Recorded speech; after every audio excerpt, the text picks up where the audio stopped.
Hey, it's Alex from BoardGameCo over here, and today we are looking at Dwellings of Eldervale. Now, this is really a very last-minute done video because I realized a few minutes ago, while trying to figure out what I'm filming for next week, that Dwellings of Eldervale, the last opportunity to buy it, the last opportunity to get it on backer kit, is July 5th, which means if you're seeing this video July 4th, which is when you're going to see it, then hopefully when you see it, you could be watching it at any point, but I'll put in the subject July 5th so everyone knows that this is time sensitive.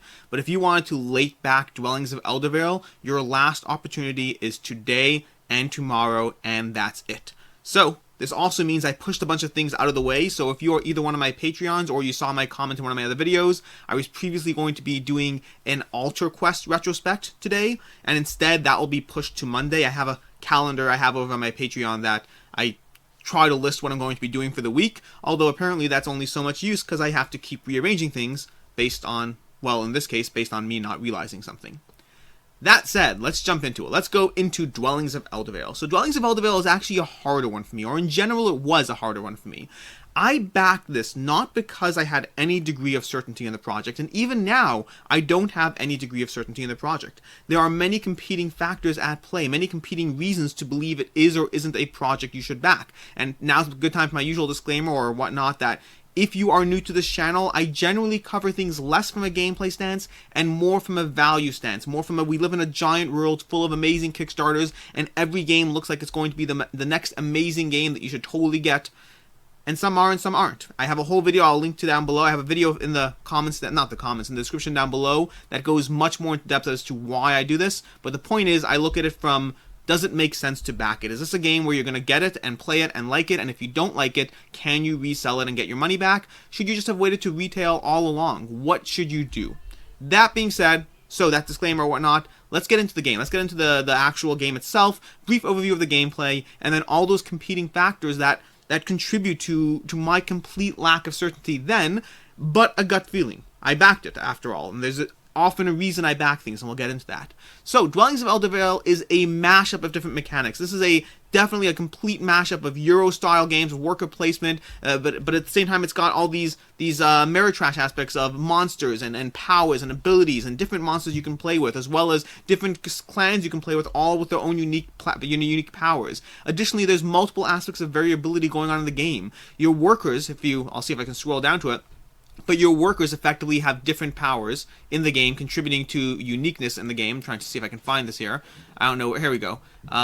Okay, each worker has a unique aspect as to how it's placed. So your worker placement game has unique workers. Your dragon has flight, your wizard has teleport, your warrior has aggression, and your workers can build. Additionally, there are multiple clans in the game, and the clan boards in this game do come double-sided. So you can be the Stormhorde or the Skyborn Avians, and going on and more so. Elves of Briardale, Mosswood Trolls. For each of the 8 clan boards in this game, there are 2 ways you can play, and they each shift up the game in minor degrees, not huge game-breaking things, which I like. I like minor changes. So, for instance, in this case, each of the clan boards and each of the sides of the clan boards affect what happens when you place 2 of your warriors, 2 of your worker placement types. And the reason I like minor changes in a game, especially when you have a game with this many clans and this many factions, is because as much as I like more, as much as I like variability, I don't want that variability to come at the cost of comprehension. If I have to play your game 15 times to get a feel for how to actually deal with everything, that's too much.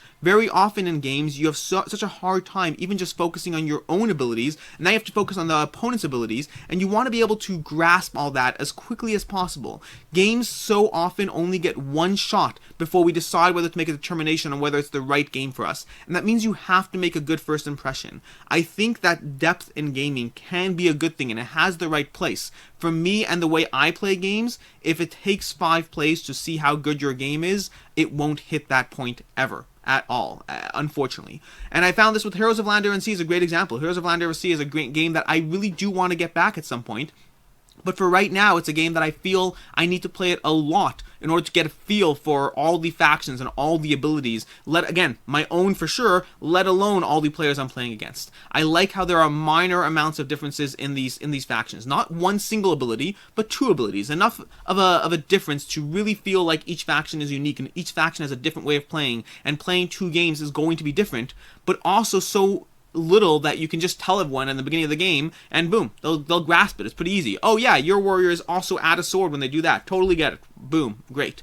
So that being said, let's go into more about the game. So the gameplay, they actually have a great series of GIFs on this page, which really cover it very well. They also have, watch the campaign video, it also does a great job covering it. But ultimately, it's worker placement in which you place a unit or an action, or you retrieve all your units. Now, this is done by Luke Laurie, I think. I can't remember his name, but it's done by Luke, there we go. Luke Laurie, who did Manhattan Project Energy Empire, which has that similar mechanic of, actually, I don't know if it does. I know Manhattan Project has the mechanic of you either place or pull back. I've never actually played Energy Empire, so I might be wrong there. But it has that mechanic of you place or you pull back, one of those two. And you either activate the action, or you get to activate your tableau of cards when you pull all your workers back. Each of the units have different abilities, different ways that they impact the game, and we already covered those briefly.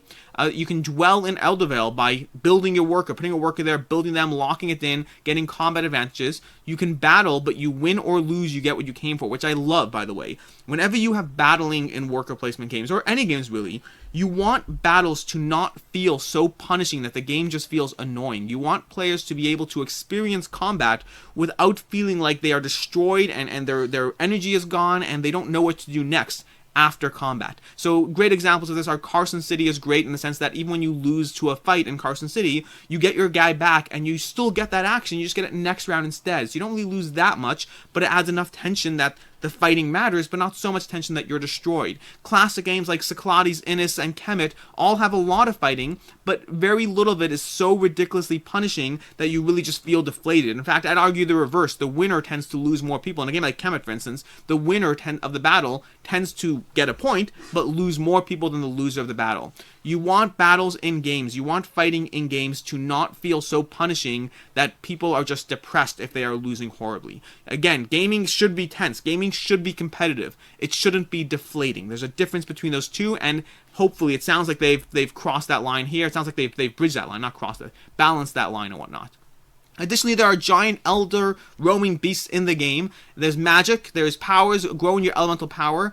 If you're getting a general feel for how this game plays, great. That's what I have. I don't have more than that. I don't really watch playthroughs. I could. They have a bunch of playthroughs. If you want to watch John Gets Games, he has a full tutorial playthrough. They have a bunch of other videos that you can watch if you really want to get that feel. Dice Tower, I believe, did a full playthrough on this game. If you like playthroughs, if you find that you are more confident about a game, there's a lot of options out there. For myself, I find playthroughs generally take away my enthusiasm. I find playthroughs to be, frankly, generally boring. There are exceptions, but for the most part, I tend to be wary of playthroughs because they don't actually help me decide.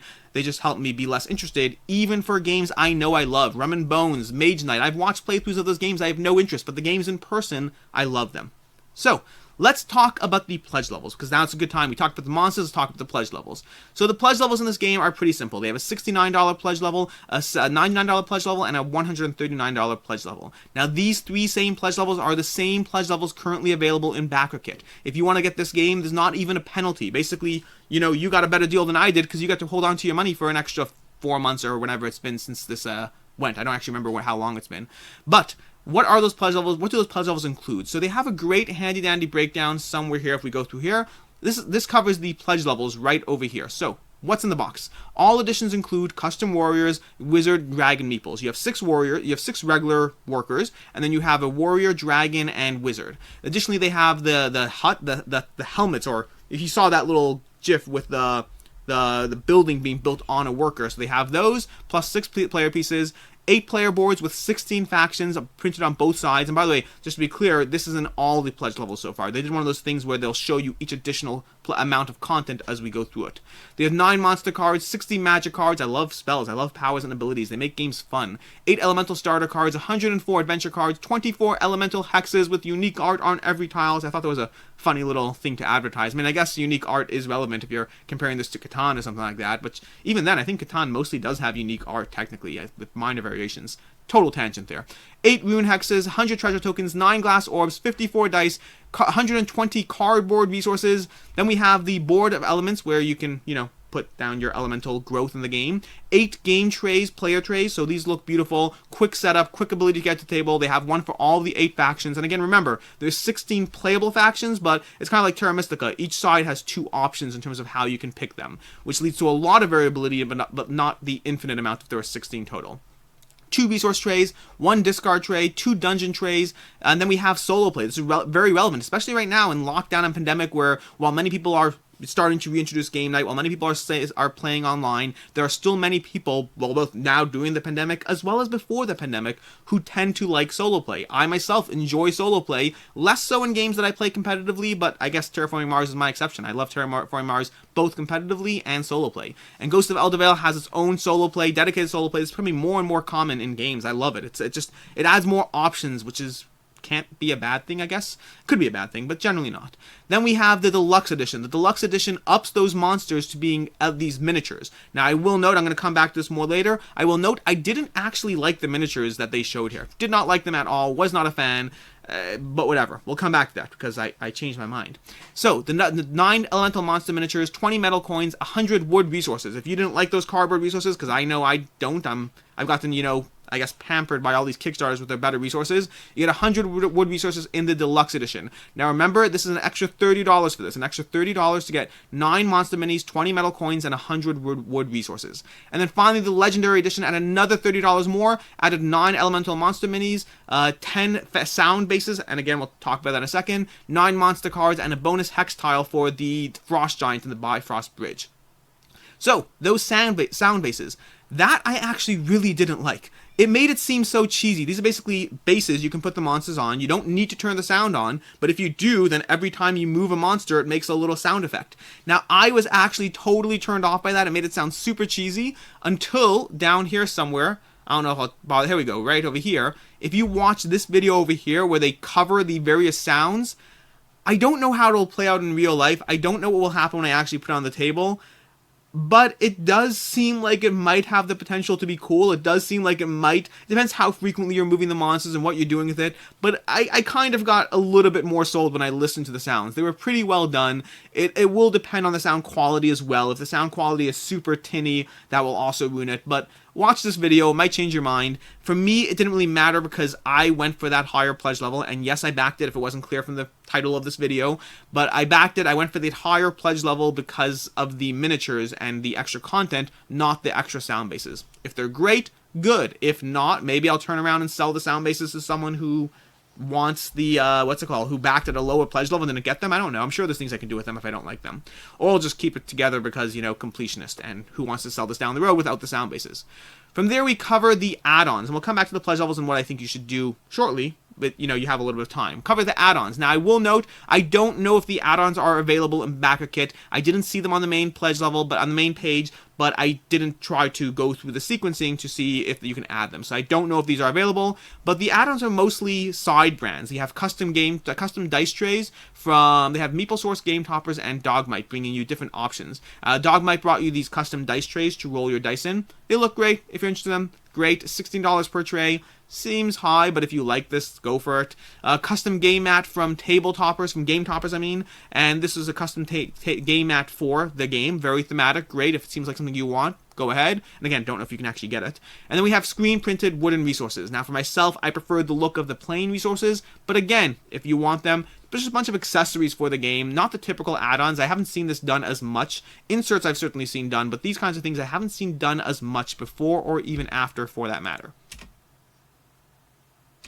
So before we talk about those pledge levels, let's talk about shipping. Shipping can be found down here, a nice little table over here, where they cover the shipping. Basically, for the US, it was $10 to $15, Canada, $20 to $25, and you can keep reading through this chart, topping out at 62, actually I think is topping out at 80 to 120 for Latin America. So shipping depending on your zone, but basically assuming US, which I tend to do just because it's easier to aggregate. I apologize to all my international viewers. I love you guys. You guys are great. I wish I could give the detailed level of breakdowns that would I wish I could be more specific in these videos without adding 15 minutes. From there, we have the $10 to $15 shipping for a standard pledge versus a deluxe pledge versus a legendary pledge. So, what should you do?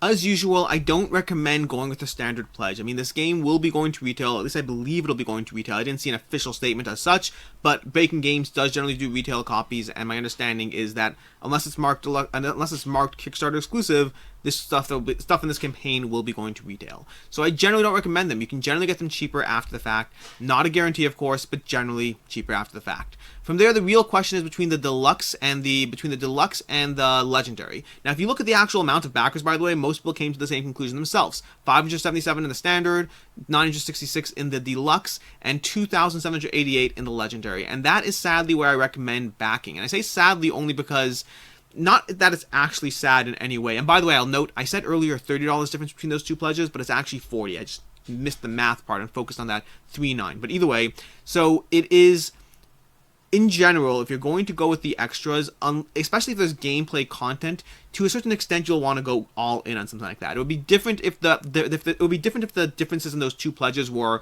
purely about non-gameplay components, about, you know, things like improved tokens or whatever. But if they actually have any form of gameplay or those miniatures, you have the miniatures split between two different pledge levels, which seems a little interesting. Now, don't get me wrong, people definitely did go with that middle pledge level, but I do think going with the deluxe, the full legendary is the way to go. Once you're in at 99 plus $10 shipping, you may as well be in at 139 plus $10 shipping. I know it's a full game in between, but if you're paying $99 for a Kickstarter game, then you're probably already someone who, you know, that is willing to do that.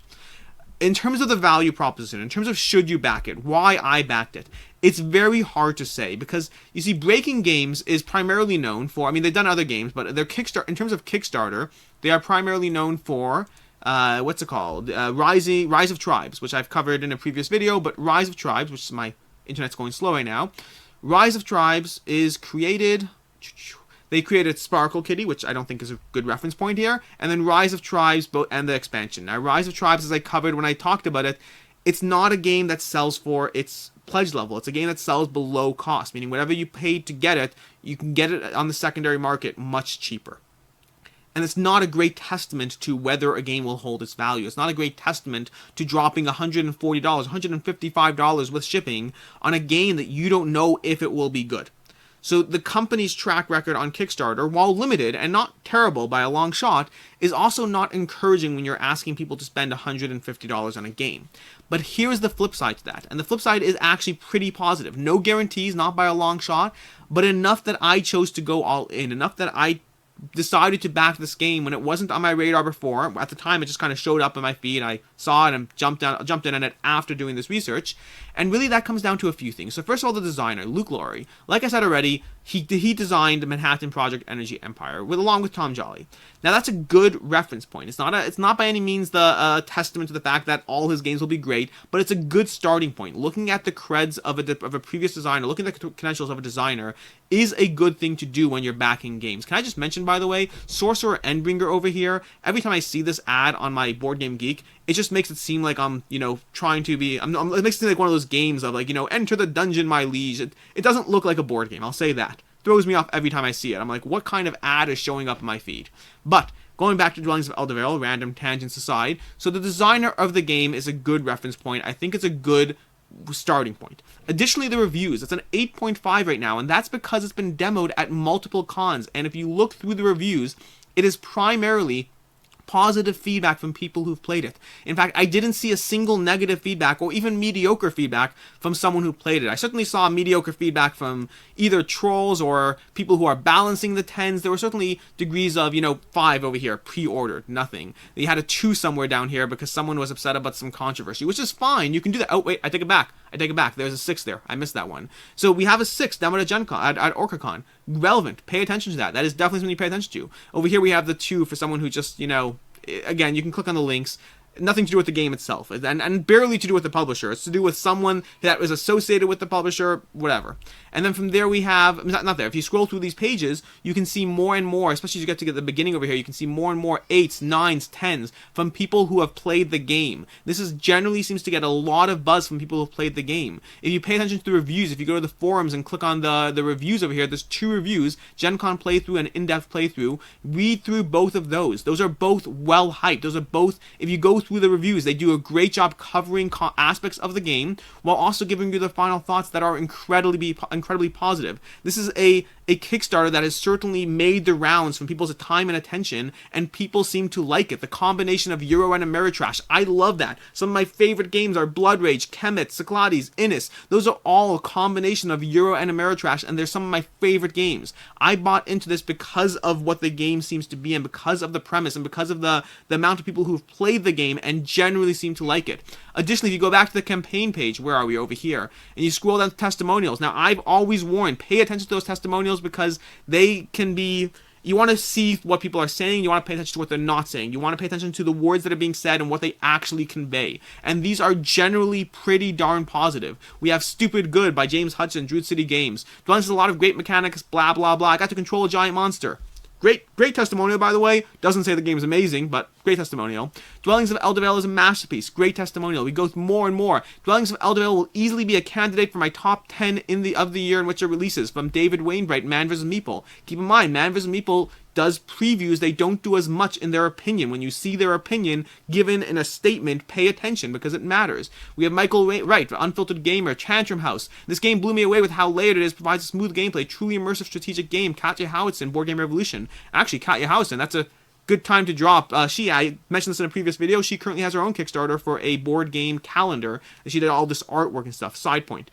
But if you keep reading, the perfect blend of Euro thinkiness and Ameritrash action. Again, I love that. The combination of those things is a game that I love. More and more, if you keep reading these testimonials are great. These testimonials are the furthest thing from, vague statements about how it looked so pretty on the table. These are incredible testimonials, for the most part, that really delve into someone's opinion of the game, that truly says, I enjoyed this game, I like this game, both from playtesters, both from people in the industry, both from reviewers. This is a game that has gotten a lot of love from all aspects of this hobby.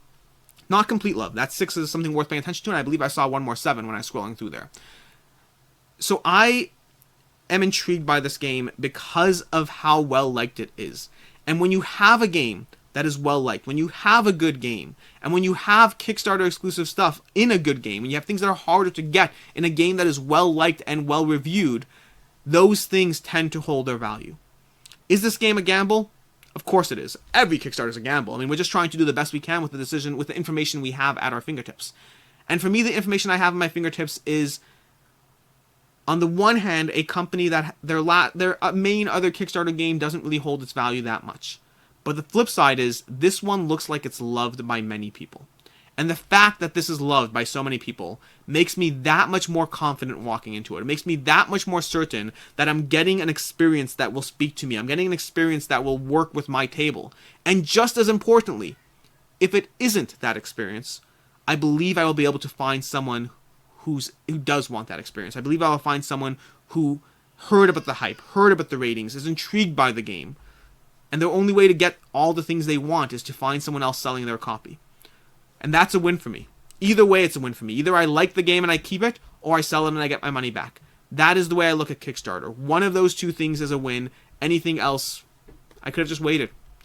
And that is why I backed Dwellings of Eldervale. And again, reminder, you have 2 days to back this. You have today, July 4th, and then tomorrow, July 5th. Those are your last opportunities to back this on BackerKit. After that, you have to try to hunt someone else's pledge down. I hope you enjoyed this video. I apologize if there's a bit more ruster all over the place. I had less time to jump into this stuff because it is literally 6:51 p.m. on Friday right now, July 3rd, as I film this, and I decided to film this about, 35 minutes ago, because I realized I had not a lot of time if I wanted to give you guys and gals time to back the game on BackerKit or whatnot. I think it's on BackerKit, by the way. I'm not actually certain. That is it. That is my that's my should you back it or why I backed it of Dwellings of Eldervale. I am excited for this game. I'm looking forward to it. I think it's going to be an amazing experience for myself, for my game group, for my wife, my whoever. I think it will be a fun game to play. I hope you enjoyed. As always, you can subscribe down below if you like content like this. You can subscribe, ring the bell for notifications. You can comment. Did you back this game and why? Did you not back this game? Are you watching this video on July 6th and it's too late and you are so upset at me for not doing this last week? I apologize in advance. Other than that, coming up this week for the calendar, so far, we have tomorrow, this is Saturday right now, I think it's Friday for me, Saturday for you guys. On Sunday, I'm doing Rallyman Dirt, and then Monday, I am pushing off that Altar Quest. In general, these Kickstarter lookbacks will be pushed to Thursday in general. I'm going to be doing Throwback Thursday, I figure. If you ever do whatever day of the week sounds best for that, Throwback Thursday does seem like a good fit for looking at old Kickstarters. But for this week, it's going to be today, and then again on Monday. Until next time, I am Alex from BoardGameCo. I hope you have a great July 4th weekend. I went blueberry picking with my kids this morning, so it's a great start compared to my usual day of work. Until next time, I am Alex, and have fun.